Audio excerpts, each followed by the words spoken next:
গোপালের দর্শনে তোমাদের সব্বার দিন অনেক অনেক অনেক ভালো কাটুক।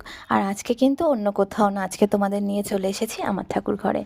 তো আমি ফলগুলোকে ধুয়ে নিলাম আর তারপরে কিন্তু সমস্ত কিছুতে একটু সিঁদুর লাগিয়ে নিলাম। এর আগেই আমার ঠাকুর ঘর মোছা, তারপরে ঠাকুরের সমস্ত বিগ্রহ ছবি সব মোছা হয়ে গেছে। আর এরপরে কিন্তু আমাদের এই যে সুন্দর করে একটু ছোট্ট করে আলপনা দিয়ে নিয়েছি। রোজ প্রত্যেক বৃহস্পতিবারেই আমি আলপনাটা দিই ঘট বসাবো বলে। আর তারপরে কিন্তু ঘরটা বসানো হয়ে গেছে। আর এই যে আমাদের ছোট্ট লক্ষ্মী ঠাকুর, আর এই যে আমাদের গন্নু। তো তোমাদের কেমন লাগলো অবশ্যই জানিও। আর যদি নতুন নতুন ভিডিও পেতে থাকো আর আমার ভিডিওতে কিছু ভালো লেগে থাকে, তাহলে অবশ্যই পাশে থাকা বেল আইকনটি দাবিয়ে আমার পাশে থেকো। আর সবাই অনেক অনেক ভালো থেকো। আশা করি ঠাকুরের আশীর্বাদে সব্বার দিন ভালো কাটুক, শুভ হোক। টাটা।